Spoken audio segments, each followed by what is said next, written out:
Hey guys, and welcome to this episode of Metacast. We have the lovely voice actress Ashley Taylor Tickell, who voiced Karin, and Miss Nay in Medabots. How are you doing? I'm doing great, thank you. How are you doing? I'm good. We're both lucky to be in this sort of Oceania part of the world with the lovely sun behind Ah, us today. yes, enjoying some summer sunshine. I feel badly for the family we speak to back home who are in the dead of winter at the moment. Yeah, coming just off an interview last week with another one of the Canadian voice actresses, and it was yeah, it's winter, it's cold, it's sad. It's good to see the Yeah, sun in the background of feeling it. someone. Oh, well, thank you. We enjoy it while we can.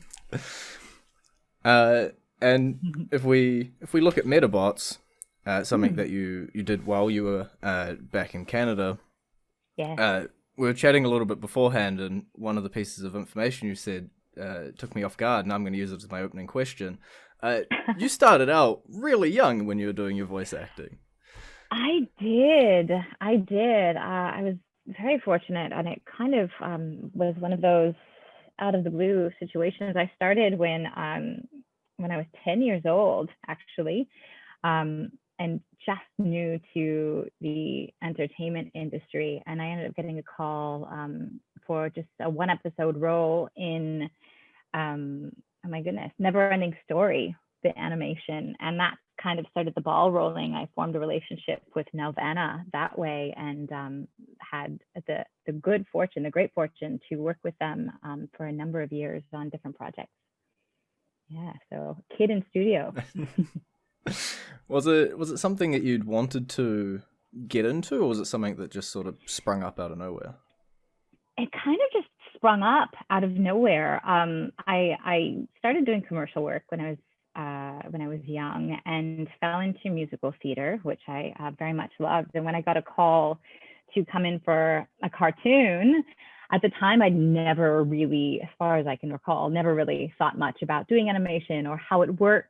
So going into a small box and putting these massive headphones on like a little 10-year-old head and standing in front of a microphone and reading a script was very alien to me, but kind of awesome.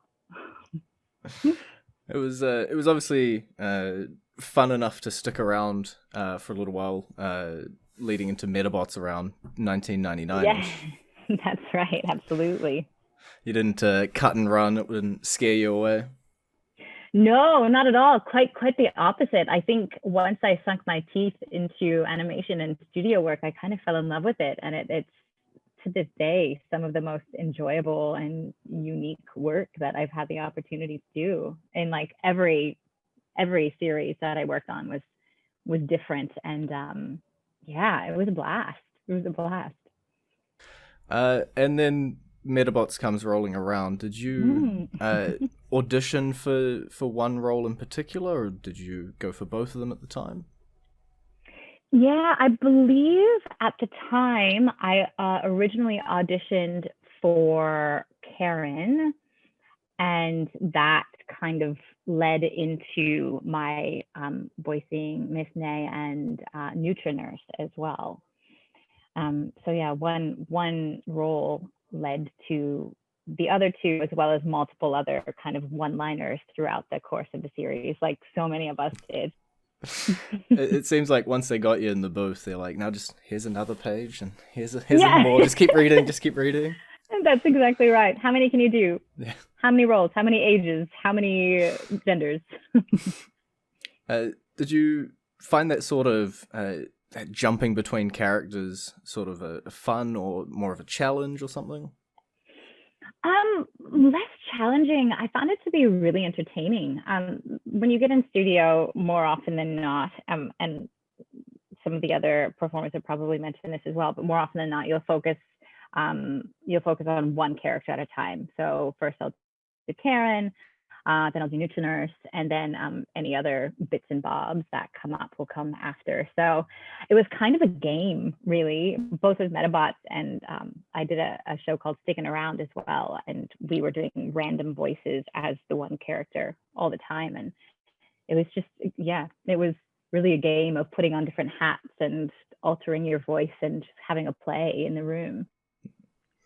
And voicing both a character and their robot pet, you sort of had to have this rapport or this relationship with yourself in a way, with the way the voices work.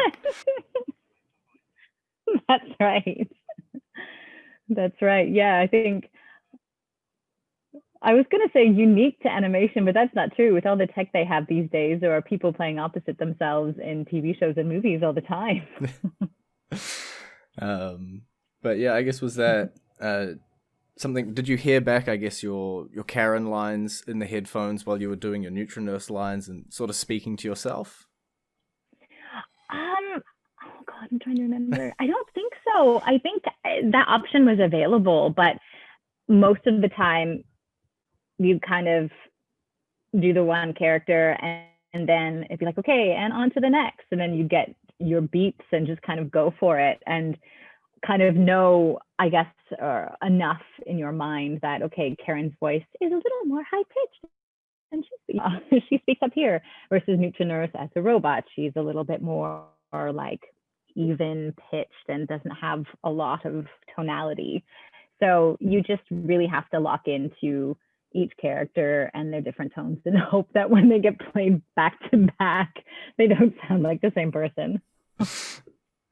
And then we get later on in the series, about season 3, Karin and Neutranurse fall out, and Miss Nay becomes way more important, like secondary, maybe tertiary character.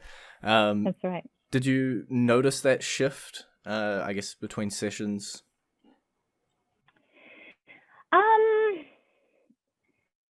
I suppose to an extent, yes. Just that realization that, okay, there's someone new on the boards, and I just felt very fortunate to be able to continue on with the series in the large capacity that I was able to. And I think in a certain way, it's funny, the two characters are related. So on one hand, it makes sense that they can use the similar voice or the same voice actor, but she also, Nai is that older, more grounded character. So it really, I feel like Miss Nay almost had a little bit more of my own tonality, my own character to her versus Karin. So the transition was very natural. And throughout your time across there, was there any specific lines or moments that you just remember recording, or even just a fun time in the booth that you recall? Oh, it was just a great time in general. It was so funny. You get to a point where you're so used to being in studio and you're so used to the 3 beeps and how the booth works, and you form a rapport with the directors and the producers on the other side who are kind of giving notes.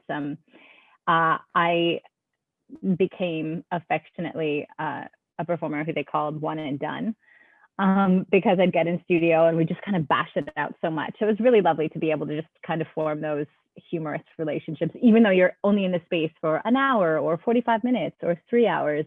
You kind of have a good play and you're off to the races and on to the next thing. But in terms of any scenes or lines, I guess nothing in particular stands out. I just remember doing some of the random one-off voices and like throwing just ideas out there and like really odd sounds or really weird accents. And they're just like, nope, pull it back. What are you doing? Let's try that again. So it was fun. Again, it just, in the safety of your little booth with your headphones and the cool people in the studio behind you, it's really a chance to just be a little bit ridiculous and put your funny pants on. Yeah, it was awesome. And the Toronto voice acting scene seems pretty tight knit, or at least that you end up seeing a lot of the same people across a whole lot of shows. So what's that like, I guess, to rock up to your next gig and be like, hey, it's you again, and just seeing the same people? Oh, it's great.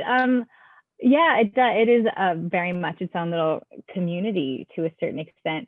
I guess that the craziest thing about it is that um, because so often you're in studio by yourself, it's more of a like, hey, as you're crossing paths and they finish in their session and you start yours. So, you don't even get to meet, more often than not, you don't meet the other performers who are there with you. So, I've done series work where there was one project they did where there were a number of people who were recording from America, and I never met them, I never spoke to them, but then you see the show and you're like, oh, that person's in this too. I had no idea. So it's really interesting the way it works. It just all gels. It comes together beautifully and creates this awesome show. But yeah, more than half the time you never meet the other performers. And if we take a look at sort of voice acting as a whole, you also have singing and your stage work off to the side as well. Did those sort of complement each other a lot of the time? I think so. I certainly think in terms of live theater performance, animation and theater have this beautiful synergy because there is that. I don't know. It's a little bit larger than life. There's that extra level of like vitality to it, in my opinion. Other people may think differently, but being on stage and just that, especially in musical theater, which is where I've done most of my stage performance work, has this high energy kind of feel to it. And when you're in studio, you have to be that way because all you have is your voice. Everything else is animated. So your voice has to have all of the emotions behind it and all of the feelings and all of the energy. And when you're on stage, yes, you've got your body to back you up, but when you're speaking to an audience, they're further back. So your facial expressions aren't as prevalent. So yeah, there's absolutely kind of a relationship, I think, between especially musical theater and animation. So it was a great little world to be able to go back and forth between.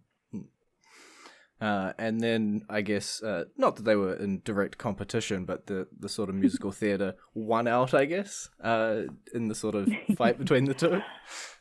Yeah, I think not by choice. It just kind of happened that way. I would very happily sit in a studio and do animation until I'm old and gray. I love it. But I think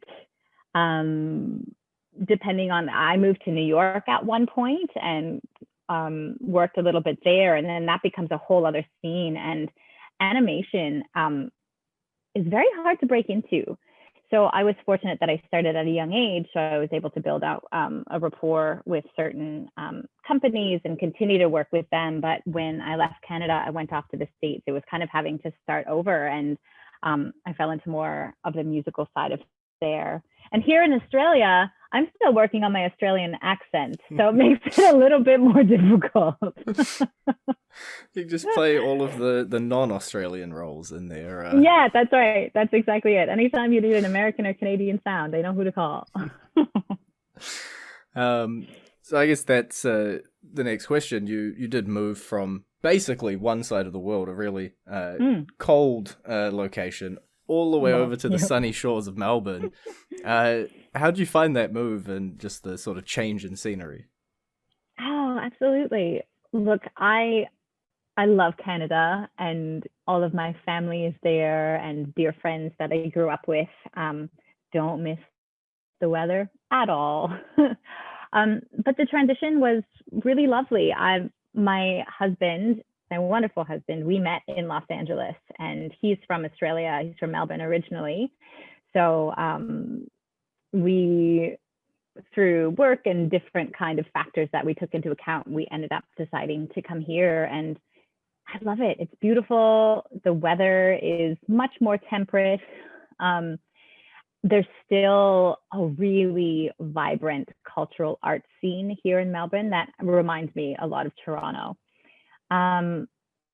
and we've built a really lovely life and community here. And it's funny, I think Canadians in particular, I don't know what it is. Maybe it's because there are similarities between the two places, but Canadians love Australia and Australians love Canada.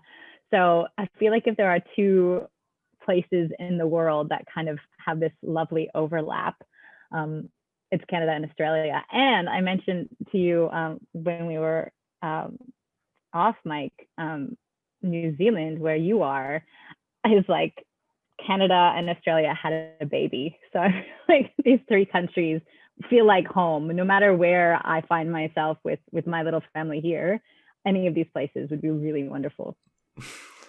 It would have been perfect if Canada and Australia could have like shared their temperatures and just like come into the middle somewhere. That's right. Come to the middle temperature wise, and also maybe location wise. The 24-hour flights are a little difficult. Yeah, it's probably the most negative thing of being in this little corner of the world is, you know, oh, you want to go to Europe or America? Have fun. Yeah, exactly. Oh, I feel like I never want to like jump out of a space and have a shower so badly as I do when I'm getting off an airplane after 24 hours. Yeah, it's not a fun. Or if you're connecting through somewhere and it's like 20 hours to somewhere and then another 10 and you're like, oh. Oh, it's awful. But worth it once you get there, once you arrive. Not to discourage people from visiting Australia and New Zealand in the future when it's all safe to do so. Oh, I can't wait. But taking this musical theatre path that you have in Australia now, I believe that's the road you've driven pretty far down now? It is. It is. I have found myself starting a theatre company here in Melbourne. It's called Salty Theatre, and we produce new and lesser known musicals here in Melbourne. And it feels a little bit like kismet because of my experience in Canada with musical theatre and everything I learned there and how the industry works there. I was able to bring that knowledge to Melbourne and kind of merge the two a little bit. So my business partner here in Australia and I have formed some really great relationships locally, and also brought in people from Canada and their new shows and their plays and their expertise as we develop our shows here. So we've kind of got this global Canadian, sometimes American, but mostly Canadian and Australian theater company going on, introducing new shows. And once borders open again, we're hoping to get some of our shows here over to Toronto as well. So we'll see what happens, but it's a great ride. It's a good excuse to head back to Canada as well. And that's right. Absolutely. Just sneak into the booth while no one's looking and just start recording random lines for people. Yeah, that's right. Get me back into the booth. I guess I personally don't know a lot about it, and you may or may not, but the Australian voice acting scene, is there very much of a scene there? There, from what I've gathered, there is a bit of a scene, not as much as there is back in Canada. It's really interesting, actually. We have a four-year-old boy, and growing up as a child, I remember Saturday morning cartoons. They have the equivalent here, but I would say 70% of the cartoons that they show here are out of Canada, out of America, and out of the UK. And then just a little percentage are actually Australian animations. So it's really interesting. I think it's a small industry. It's difficult to break into because there isn't as much opportunity. They do some quality stuff, but a lot of the work that they do are actually co-pros with companies out of Canada. And it's been great to see Canadian cartoons that I've worked on or that I know from back home airing here. So we haven't come across anything age appropriate for our little one. Oh, maybe Little Bear, but it's not playing here at the moment. But yeah, it'll be funny one day if something pops on and our little guy is like, wait a second, that voice sounds familiar. I guess that's something. Did you, when you were recording, I guess, lines more actively back in Canada, would you go back and listen to them once they aired, or would you sort of be like, no, I don't listen to myself and tuck it away? I would listen to them sometimes. I actually, because I was very young when I recorded it, so I loved sticking around, and I would actually watch the cartoon because I thought it was really funny. And it didn't matter whether I was in it or not; it was just great. But yeah, like once in a while, I would kind of take a listen. But generally speaking, I don't love listening to myself. I sound weird to my own ears. My voice sounds odd to me. I think that's the same for a lot of voice actors.